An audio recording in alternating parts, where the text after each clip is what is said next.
guys, next naman natin is an occupied bed meeting. So, improvised version din ito guys. So, let's start. So, begin natin with preparing and arrange all the needed equipment. So, nandito na sila. So, rational for to organize. And then, next is I will wash my hands from hand washing and use a PPE. So, I don't have PPE. So, ito yung PPE natin guys. So, rational to prevent spread of disease of microorganisms. So next is I will adjust the bed into a comfortable height and baba natin yung rail. So side rail, ito yung side rail, wala din tayo, no? So ibaba na lang natin. At is ito na siya guys, di na natin siya mabababa yung matataas. So next is tatanggalin natin or disconnect natin si call bell natin.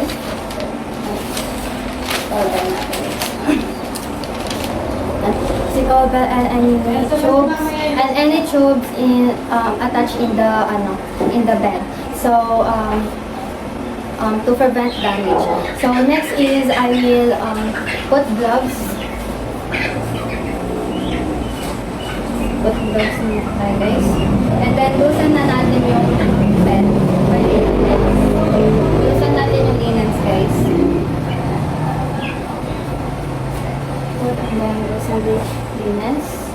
Loosen natin sa pillow. And then tapos nun is linens, and then fold na natin yung mga disposable linens and puput natin sa chair. Fold na natin siya into a 4 folds. And then next naman natin is to fold natin yung soiled linens. Tagalin na natin ito. Directly to the laundry. And then next is to be next na gagawin natin is to adjust natin yung mattress sa taas. So, di na natin yung gagawin for comfort and cleanliness. So, i-clean natin siya sabi sa rubrics. So, next na gagawin natin is clean na natin siya and i-remove na natin si gloves.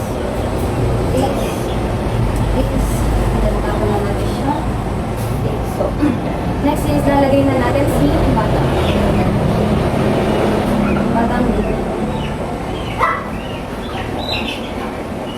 Try muna natin siya guys. And then, pan fold.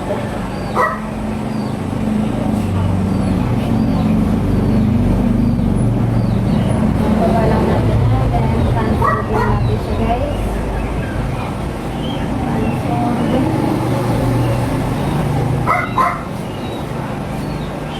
Pan fold. And then, lalagay na natin si sa center natin siya ipapan fold guys. Tupi lang natin siya. So, next naman natin is to put the draw sheet the middle.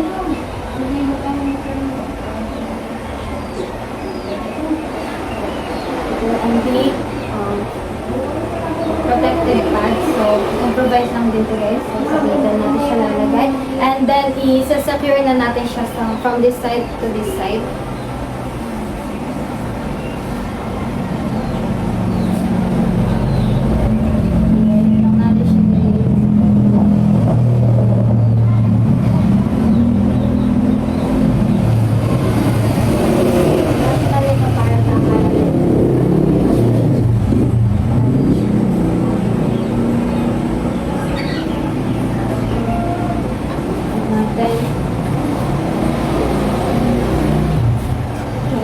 Side.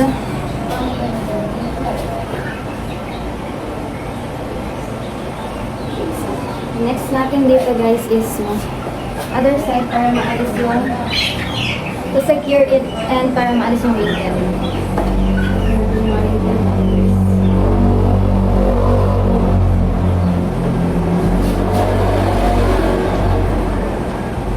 Okay, so next naman is po natin yung top.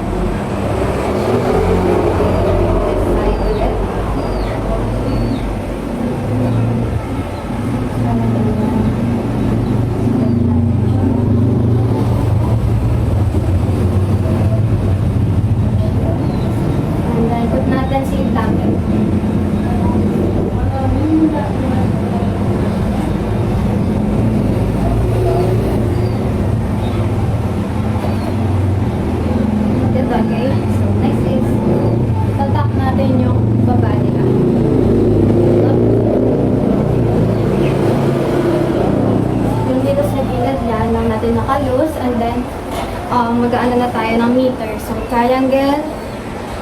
Then, nasa baba, ipa-fold lang natin. Yung halos pa din. Triangle. Triangle and then fold. Okay? So, pero yung dito nakalis pa din siya guys. Para hindi masyadong mahirapan si patient pag gagamitin niya. So, next naman natin is cuff. So, gagawin lang natin. Kasi ano, 6 meter lang hanggang over lang sa pumat natin. Yan. So, natapos natin siyang makaf, bed, ano na tayo?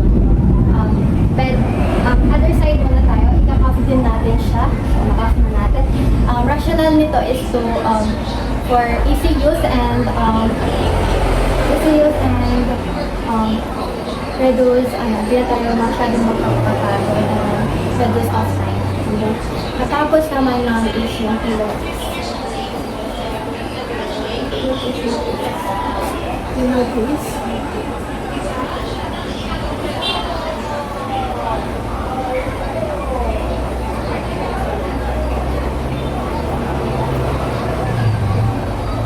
Sige ata natin si pilates.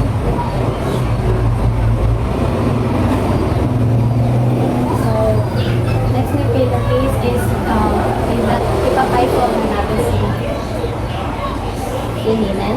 5-fold, hati lang siya.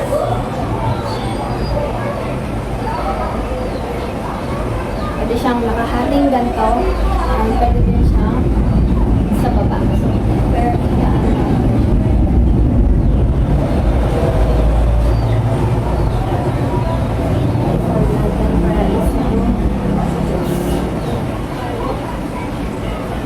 Tapos naman ni 5-fold, aayusin na natin si Paulbell for safety and emergency use. And then, tapos naman is lower na natin si bed.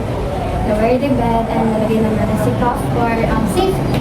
So, next is the bed and then dispose na natin yung mga soiled linens. And then lastly is hand washing, perform and PPE. That's all.